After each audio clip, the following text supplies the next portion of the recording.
Salut tout le monde, me revoilà pour une nouvelle vidéo, cette fois-ci pour vous présenter mes acquisitions du Festival des Imaginales où j'étais la semaine dernière, pour vous parler un petit peu du festival.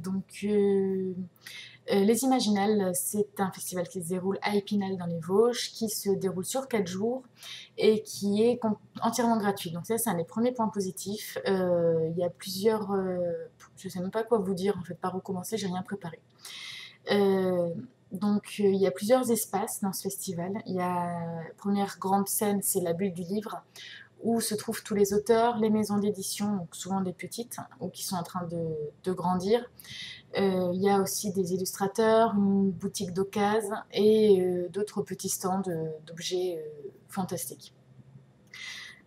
Donc c'est vraiment le lieu principal où j'ai dû passer ces 3 journées de festival, puisqu'on ne voit pas le temps tourner. On voit tous les auteurs autour des tables, donc on passe devant, on repasse, on discute, on s'arrête, voilà. Après, on fait un peu le tour au niveau des maisons d'édition, c'est super sympa. On découvre aussi les auteurs des petites maisons. Et voilà, donc le premier jour, c'est un peu, on va dire, du repérage. Alors, situer déjà où sont nos auteurs favoris autour de la table pour pouvoir vite les voir quand ils seront à leur stand pour les dédicaces. Mais c'est aussi le moment de se jeter sur les premiers livres qui nous font de l'œil et qu'on veut absolument, même avant leur sortie. Donc voilà, donc sinon au niveau de mon petit week-end, je suis partie vendredi matin avec Everbook et Mélisande. Et on a fait la route ensemble, on est arrivé vers midi et demi sur le salon, donc pas mal d'auteurs étaient partis déjeuner. Donc nous, on s'est fait notre petite pause aussi casse-croûte à ce moment-là.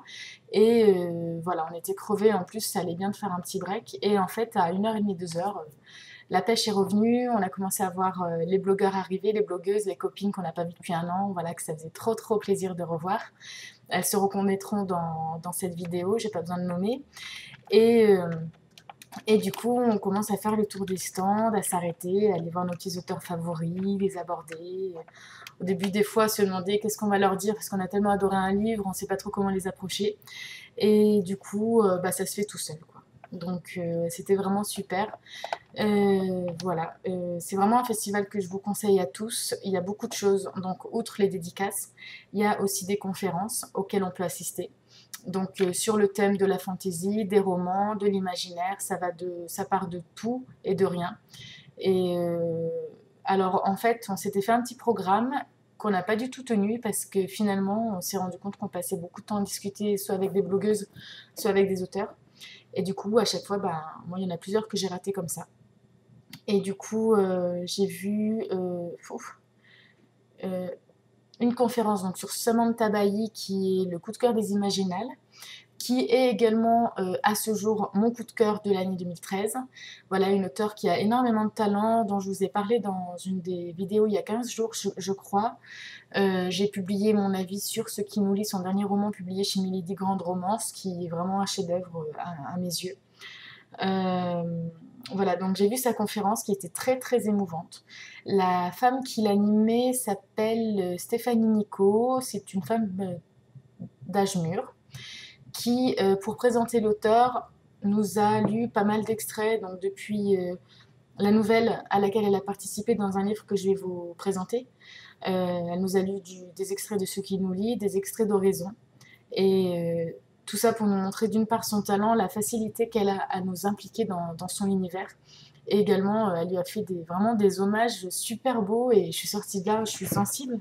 Et du coup, je suis sortie de là, j'avais les larmes aux yeux pour elle. C'était vraiment, vraiment, vraiment très, très joli.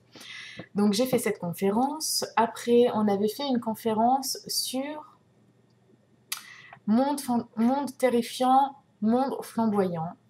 Et en fait, on n'a pas réussi à rester pendant toute la conférence parce que finalement, ça ne nous intéressait pas. On y était allé parce qu'il y avait des auteurs qui nous plaisaient, donc il y avait Fabrice Collin et Marika Gellman, qui eux-mêmes avaient l'air un petit peu perdus dans cette conférence et qui étaient très déstabilisés par les questions du modérateur. Donc voilà, donc ça, je ne suis pas restée jusqu'au bout. Et la dernière conférence que j'ai faite, c'était vendredi et je ne me souviens plus. Ah si, c'était sur les monstres dans les livres, donc voilà, les loups-garous, tout ça, et c'était bien intéressant. Mais j'étais assez claquée de la route du matin, du coup j'ai malheureusement plus trop de souvenirs. Donc si déjà ça vous intéresse de découvrir toutes les conférences, vous pouvez les retrouver sur le site d'ActuSF en MP3, donc vous pouvez les télécharger, les écouter quand vous voulez. Sinon, il y a des vidéos aussi qu'ils ont mis en ligne sur YouTube. Voilà. Voilà. Donc en dehors des conférences, il y a aussi une bulle de jeu que je n'ai toujours pas visitée depuis 2 ans parce que j'y pense pas. Il y a une fresque qui est peinte sur 3 jours par plusieurs illustrateurs.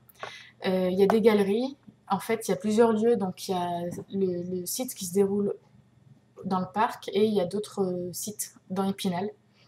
Mais je ne les ai pas visités non plus. Je suis vraiment restée dans la bulle du livre en fait. Donc j'ai découvert le dernier jour malheureusement une magnifique galerie sur Crystal Comprobi, je crois. Je m'excuse si j'écorche un peu son nom. C'est fantastique ce qu'elle fait, c'est d'une beauté, c'est d'une précision.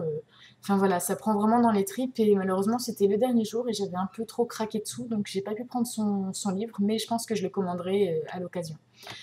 Voilà, donc voilà, je vous ai dit les conférences, la bulle de jeu, les auteurs qui sont vraiment accessibles, abordables.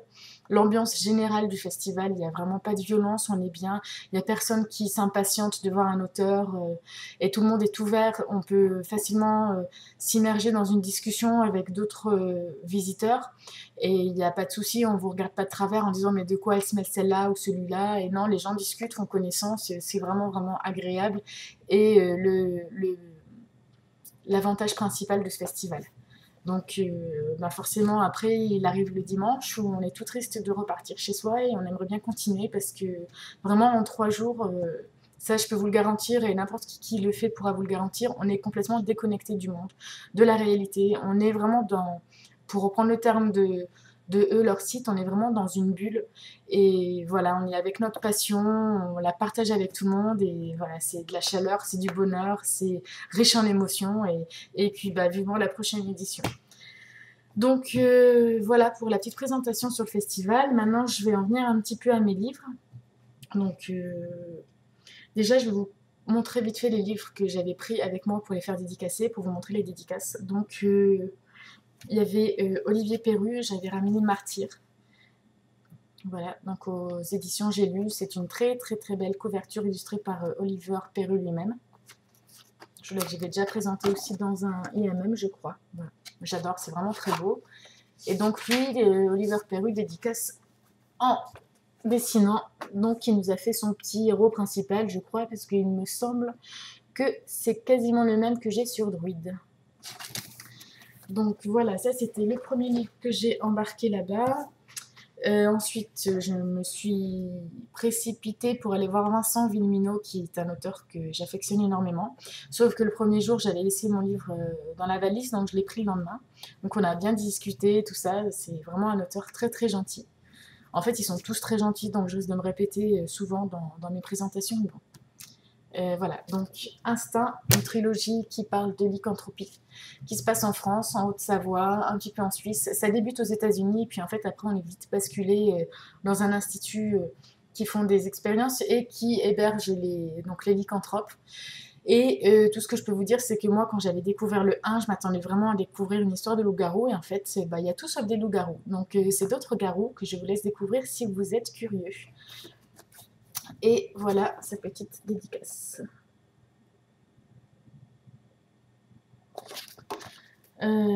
Ensuite, j'ai rencontré donc Cassandra O'Donnell.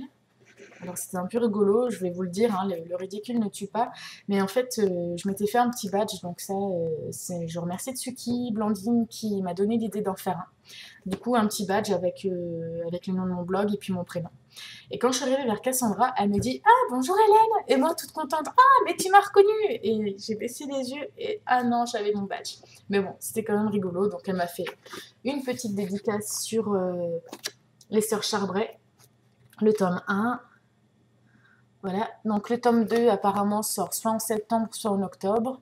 J'ai lu va également sortir à la même période Iced de Karen Marie Moning. Karen Marie Moning, donc du coup, elle risque de sortir après la sortie de Iced. Donc j'ai hâte de découvrir la suite. Cassandra, toujours égale à elle-même, très souriante, très avenante, très joviale. Et c'est vraiment un plaisir de la voir et de l'écouter parce qu'elle est vraiment super sympa. J'avais également pris donc Saison païenne aux éditions du Chat Noir. Donc c'est une anthologie par plusieurs auteurs. Donc dedans, en fait, Cécile Guillaume avait dédicacé le livre quand j'étais partie au Salon de mes yeux en mars. Et du coup, j'ai fait également dédicacer par Stéphane Soutour qui m'a remis encore des jolies cartes pour ses prochaines sorties. Voilà. Bon, puis un petit fly. Et la dédicace.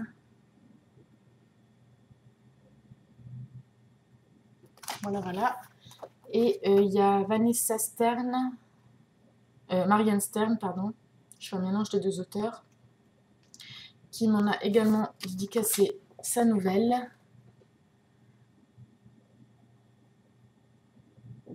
Voilà. Oui, je vous montre les dédicaces en même temps parce que je ne vais pas faire d'article spécialement là-dessus, donc je préfère tout vous montrer en vidéo. Et enfin, voilà, j'étais impatiente, j'avais espéré pouvoir aller à une conférence, mais c'était vendredi à midi, donc c'était assez chaud au niveau du timing, pour rencontrer Edouard Klosko, qui est un professeur, on va dire, d'elficologie, qui travaille pour certaines universités et qui apprend la langue elfique.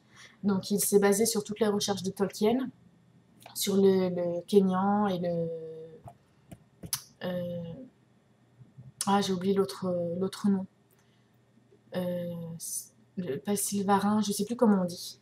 Et du coup, j'ai loupé la conférence, mais je suis allée le voir l'après-midi. Je lui ai demandé des petits renseignements sur voilà, des termes qu'on avait trouvés avec mon copain, savoir si on les prononçait bien, si nos recherches avaient été fructueuses.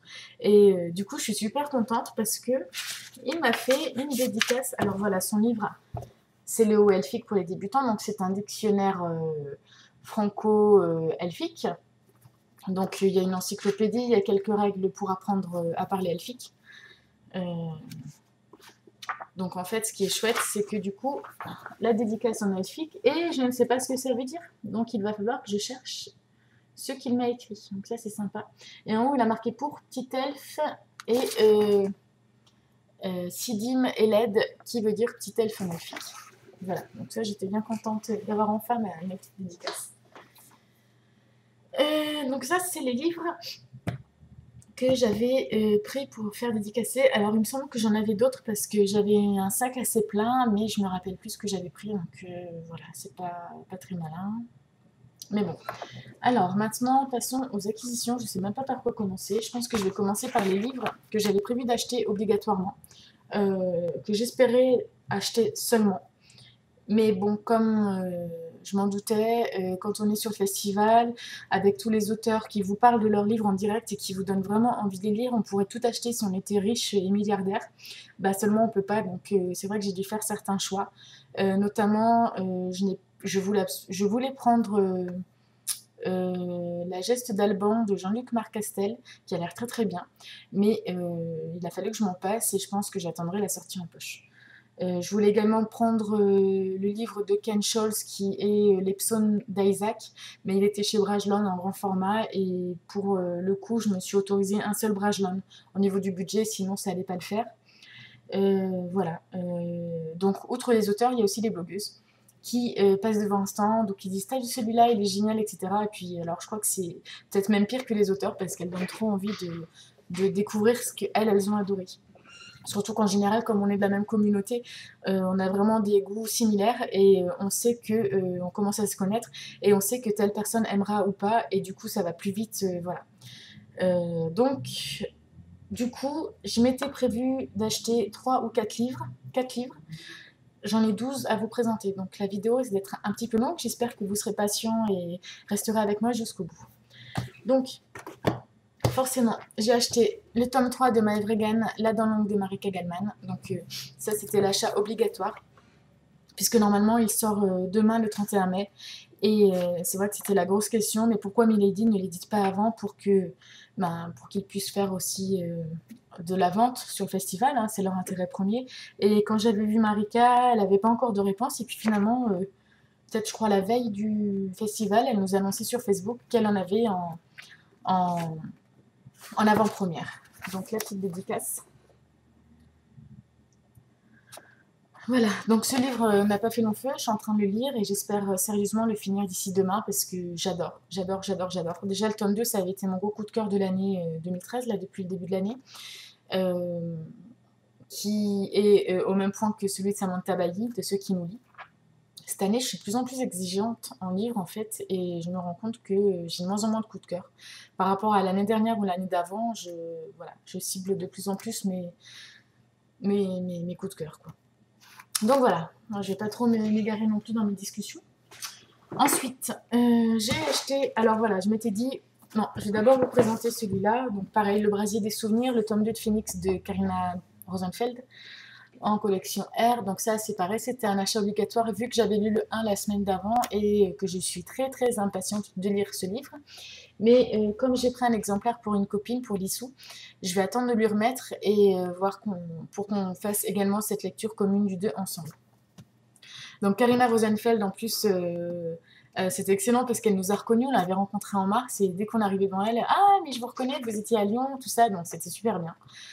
Ça fait toujours plaisir quand les auteurs nous reconnaissent et du coup, c'est pareil que ça cache tout de suite la petite timidité qu'on peut avoir avec eux et puis on enchaîne la discussion et tout va très bien. Donc elle m'a fait une jolie petite dédicace. Voilà, donc je vais vous lire. Pour petit elfe, il fallait de la patience, des mots, des notes et des caresses pour que le phénix renaisse de ses cendres. Amicalement, Karina Rosenfeld. Ensuite, je m'étais... Alors voilà, comme je voulais pas trop acheter, je me suis dit, bah, cette année, je vais prendre une anthologie, donc l'anthologie des Imaginales, même si je suis pas forcément nouvelle. Mais des fois, c'est pratique parce qu'on peut avoir plusieurs dédicaces sur le même livre. Et finalement, donc sur 10 auteurs, je ne l'ai fait dédicacer que par 3 personnes. Donc il s'agit du coup de cœur des Imaginales. En fait, c'est un livre, un recueil qui réunit les 10 derniers coups de cœur du salon au niveau de leurs auteurs. Donc dedans, il y a Cyr Cédric, Jérôme Camus, Éric Vietzel, Rachel Tanner, Mélanie Fazi, Jean-Philippe Jaworski, Thierry Dirolo, Charlotte Bouquet, Lionel Davo et Samantha Bailly. Donc j'avais commencé à lire la petite nouvelle de Samantha avant sa conférence et j'ai tout de suite accroché aussi en 2 pages. Voilà, j'ai pas eu le temps de la terminer, mais je pense que ça devrait pas tarder. Donc ça, c'est la petite dédicace de Samantha. Aussi bien, c'est une nana toute petite, elle semble toute fragile et elle est très modeste. Et je trouve que du coup, ben, ces dédicaces sont vraiment son reflet en fait. Elles sont aussi toutes modestes et voilà, toutes simples. Ensuite, Cyr Cédric, que j'ai eu du mal à voir sur le salon parce que je pense qu'il avait pas mal de conférences et d'interviews. Alors lui, j'adore ses dédicaces, je trouve qu'elles sont belles, elles sont grandes, ses S, ils sont magnifiques. Et puis lui, bon ben, il est beau gosse aussi, il faut dire ce qu'il est, hein, il a des super yeux de tueur. Et enfin, j'ai fait dédicacer à Charlotte Bouquet. Je sais. Ah non, c'est sur un... Non, c'est pas celui-là que je suis fait dédicacer, c'est un autre petit livre que j'avais récupéré chez ActuSF, mais du coup, je l'ai pas pris sur moi. Mais Charlotte Bouquet, je l'ai pas encore lu. Alors, je sais que justement, les copinotes, elles adorent. Elles adorent La Proie des Chimères, je crois que ça s'appelle, c'est la quadrilogie. Et puis ces derniers livres, la Arachnae, tout ça. Et moi, j'ai un petit peu du mal avec cette auteure. Je la trouve un petit peu froide, en fait. Alors après, est-ce que c'est juste une apparence et une image qu'elle se donne, ou qu'il faut l'approcher et que là, elle se détend? Mais moi, je trouve même au moment de la dédicace, j'ai pas forcément accroché avec elle. Donc du coup, ça m'a pas, pour le coup, donné envie d'acheter ces livres. Voilà, voilà. Donc ensuite, j'ai pris... Enfin, j'ai pris. On s'est arrangé avec les copines avec qui je faisais du covoiturage. Donc, j'ai eu Les aventures d'Aliêtre Noire de Cécilia Correa aux éditions Rebelles. Alors, les éditions Rebelles, j'ai vraiment lutté pour pas tout acheter parce que leur stand est magnifique. Il y avait quasiment tous les auteurs de présents. Ils sont super sympas, super accueillants. Et du coup, je m'étais vraiment fixée qu'à Aliêtre Noire parce que sinon, je crois que j'en aurais au moins acheté 3 ou 4. Alors, avec la dédicace. Voilà, donc j'ai hâte de le découvrir. J'avais lu la chronique de Galéane qui était très très tentante. Et apparemment, Aliette, c'est un personnage bourré d'humour. Du coup, voilà, je suis assez curieuse. D'ailleurs, je viens de voir que derrière, il y a une petite citation de Jess, de Livre Addict, donc ça fait toujours plaisir. C'est un peu flou, je m'excuse. Pas bouger. Voilà. Ensuite, euh, bah, ça a été le gros craquage. Donc, quand je suis allée voir Oliver Perru le samedi, ça c'est plutôt un remboursement d'une amie en fait qui était là samedi et à qui j'avais pris l'année dernière un livre de Sir Cédric. Donc du coup elle m'a offert Léo Conteur le tome 1, La Voix des Rois. Donc je suis super contente qu'ils soient enfin sortis en poche. Encore une super belle illustration. Je crois que je vais les collectionner les livres de Oliver Perru parce qu'ils sont vraiment tous magnifiques. Même en poche. Voilà, et là il m'a fait un autre personnage. Donc je suis contente de surveiller hein, parce que je me dis s'il me fait le même que sur Martyr, je le gronde. Là. Ensuite, c'est pas ça.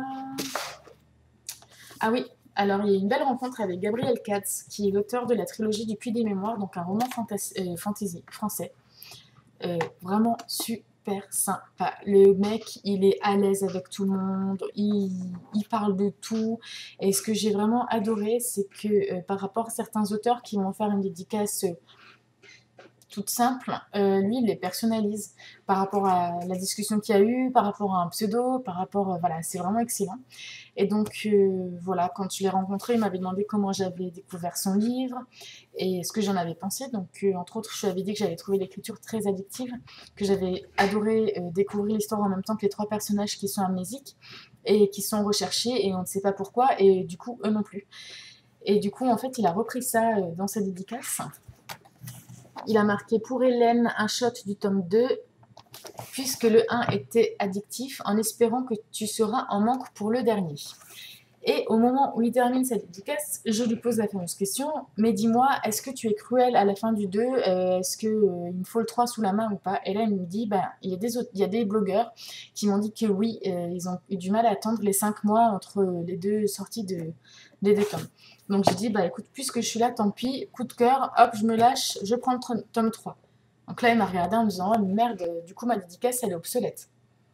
Donc pour le 3, il m'a écrit, pour Hélène, dernier shot plutôt que prévu. Et je trouve ça voilà, super sympa parce qu'il s'est vraiment adapté à la discussion et tout. Et il est super attachant en fait.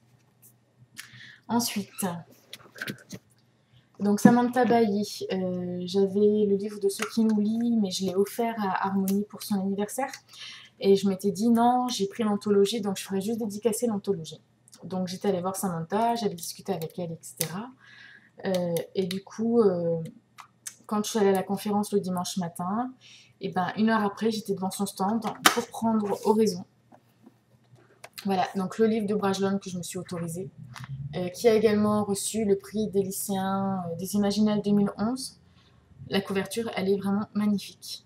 Donc un livre de fantaisie que j'ai hâte de découvrir. Et Horizon, c'est du grand n'importe quoi au niveau de moi, parce que à la base, en fait, j'avais commandé le tome 2 pour Harmonie, parce qu'il était édité chez une autre maison d'édition qui, je crois, qui a fermé. Donc il est très difficile à trouver. Et en fait, je l'avais pris d'occasion. Et le problème, c'est que Gibert, sur le site internet, n'ont pas fait attention et le livre était déjà dédicacé à un autre salon de l'auteur pour une autre nana. Donc je me suis dit, merde, ça va pas, parce que moi, je voulais justement le faire dédicacer là pour Harmonie. Et du coup, j'avais reçu l'offre de remboursement de Gilbert Joseph, j'allais le renvoyer, etc. 2 jours avant les Imaginales, j'étais chez Gilbert Joseph au magasin, j'ai vu Horizon à 13,50 €, j'hésite à le prendre, je vous dis même, voilà, s'il y a des gens qui connaissent Carré de Soie et qui veulent Horizon, allez dans le magasin et regardez les derniers tomes, parce que je me l'étais réservé au cas où je changeais d'avis et je l'avais mis tout en dessous de la pile. Donc... et du coup, je me suis dit non, je ne les prends pas. Le soir, je suis rentrée, je me suis dit, oh, finalement, vu que j'ai le 2 maintenant, je vais me prendre le 1 en numérique. Donc, il était à 4 €. Donc, je l'ai pris en numérique. Et puis, pour finir, voilà, c'était tellement bien la conférence que j'ai craqué sur l'intégrale. Elle n'est pas blonde. Donc, voilà. Et donc, voilà, donc la petite dédicace, comme je vous disais, assez modeste de Samantha.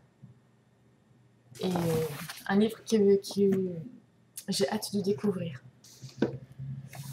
Ensuite, il y avait Gail Garriger au salon, donc une des auteurs américaines invitées. super sympa. Alors, oh là là, elle ressemble à son personnage. En fait, j'avais emprunté le 1 à la bibliothèque de sa série d'Alexia Tarabuti. C'est super étrange parce que j'étais assez mitigée sur ce premier tome.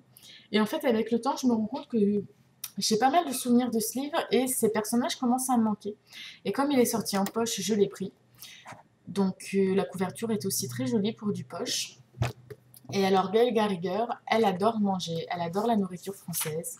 Et je ne sais pas si c'était son premier séjour ou pas en France, mais apparemment elle s'est régalée. Donc par contre elle fait la même dédicace pour tous ou presque. Hein.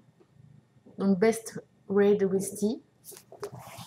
Et, et du coup c'était assez rigolo parce que même quand elle se faisait dédicacer, elle nous disait « Oh là là, mais vous les Français, la nourriture, qu'est-ce que c'est bon chez vous ?» Voilà, une petite rencontre bien sympathique. Ensuite, on arrive bientôt à la fin.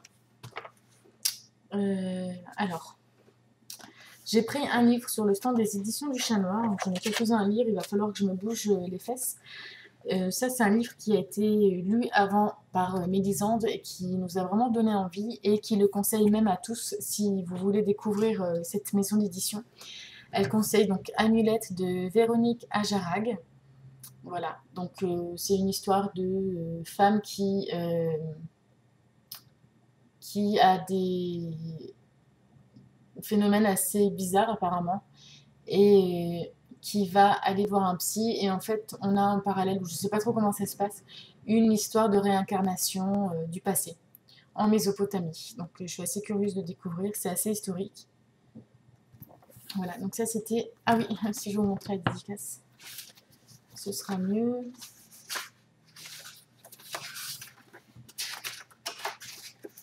Hop.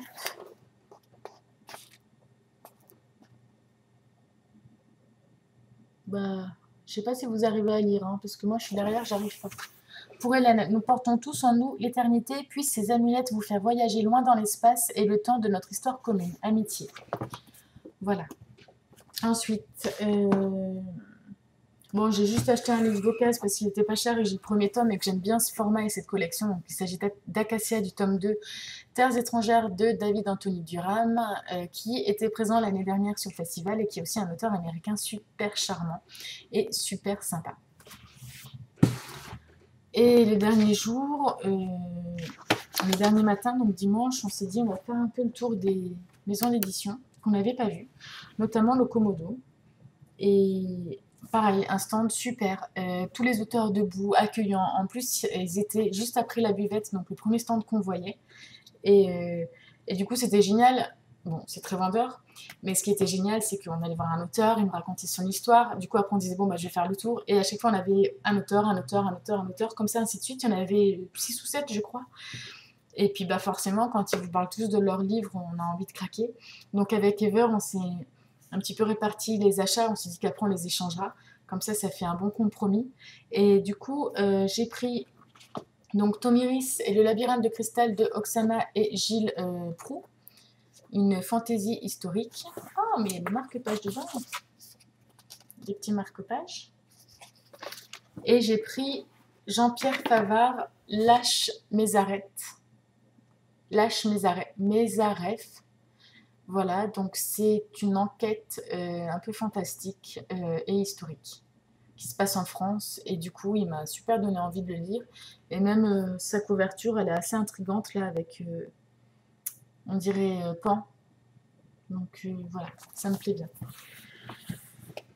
donc voilà pour les achats ça fait déjà bientôt une demi-heure que je vous parle. Ensuite il y avait alors en fait j'ai fait des petits achats enfin une commande pour une de mes amies. Donc voilà, je ne vais pas tout vous montrer parce que je vais lui réserver des petites surprises. Mais il y avait, alors Mythologica, qui à la base est un fanzine internet, qui sort leur première édition en numérique et en papier. Donc ils ont profité du festival pour faire leur lancement. Et du coup, ils distribuaient le premier tome à tout le monde, gratuit. Donc voilà, c'est assez condensé, assez consistant. Il n'y a pas trop... On va dire il n'y a pas trop de pubs. Moi, j'aime pas les pubs dans les magazines souvent parce que ça bouffe de l'espace pour rien et il n'y a rien à dire. Et dedans, du coup, on a des extraits. Donc je crois qu'il y a le premier chapitre de Martyr, il y a une interview sur Cassandra O'Donnell, ça parle de Nathalie Dao qui est donc l'auteur de La Somme des rêves. Voilà, il y a des extraits, il y a... C'est vraiment, ça a l'air vachement complet et tout donc sur le thème de la fantasy. Donc à chaque fois, il nous donne le petit formulaire avec d'abonnement pour la version papier ou numérique. Et il y a aussi le programme, je sais plus où je l'ai vu, le programme pour les thèmes suivants qui a l'air quand même plutôt bien et varié. Et je sais plus où je l'ai vu, mais ça a l'air assez intéressant. Et donc pour cette amie, je lui ai pris, elle m'avait demandé des... Ah, elle m'avait demandé des livres de Marilyn Veil, donc, qui est une illustratrice que j'aime beaucoup. L'année dernière, on avait déjà craqué pour elle. En plus, elle est aussi super sympa, super naturelle. Donc, je vais vous les présenter. Je pense pas que ça la gêne. Enfin, ma copine. Donc, j'ai pris Licorne, Charme et Sortilège. Hop, je vous montre 2-3 illustrations. C'est vraiment magnifique ce qu'elle fait, j'adore. Je vous montre pas la dédicace, pareil, hein, parce que c'est pas pour moi.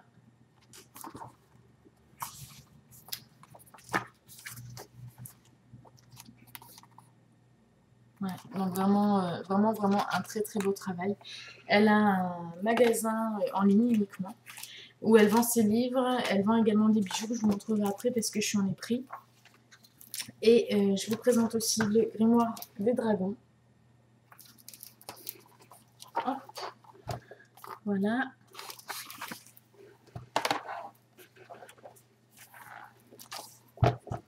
Donc c'est vraiment un très beau travail. Et au niveau des bijoux, donc j'ai craqué. Alors j'ai pris un petit bracelet. En fait, ça faisait un moment que je voulais lui en prendre, mais sur internet, mais j'arrivais pas à me décider, donc c'était pas plus mal de l'avoir devant les yeux. Donc voilà. En fait, c'est Marilyn in Wonderland, sa boutique. Donc elle fait tout sur le thème d'Alice. Et j'ai pris ces petites boucles d'oreilles en forme de champignon. Voilà. Je crois que j'ai fait le tour. J'ai pas pris trop de goodies sur le festival. J'ai pris 2-3 marque-pages comme ça qui se baladaient, mais j'ai pas fait attention. Autant l'année dernière, j'étais au taquet là-dessus, et là, j'ai pas trop regardé. Ah oui, j'ai aussi pris une affiche du festival, l'affiche qui a été réalisée par Magali Villeneuve, qui est illustratrice également auteure aux éditions de L'Homme sans nom. Voilà, qui devrait bientôt être sur un de mes murs, je sais pas encore lequel. Mais bref, c'était quand même un très beau craquage. J'ai l'impression d'en avoir oublié un, mais c'est pas grave, je vous le présenterai éventuellement plus tard si ça me revient. C'est déjà pas mal. Donc, il n'y a plus qu'à s'en remettre. Là, je suis rentrée dimanche soir et je suis encore bien épuisée. Et vivement ce week-end que je puisse bien dormir et récupérer du festival. Et puis, penser déjà à l'édition l'année prochaine et commencer à économiser pour 2014. Voilà, également je fais un dernier mot pour dire que je suis ravie d'avoir rencontré d'autres blogueuses comme The Chouille, comme Melquette, Maya, Utsuki, Marie-Juliette et d'autres que j'oublie, dont je m'excuse. C'était un plaisir de revoir mes copinotes, mes petites chéries comme Lanila et Harmonie, et Petite Plumeline et Petite Troll. Et du coup, j'espère qu'on aura d'autres occasions de se revoir avant les Imaginales et pourquoi pas sur Paris si possible ou sur Lyon. Voilà, et bien c'est tout. Je vous retrouve lundi pour un C'est lundi que lisez-vous.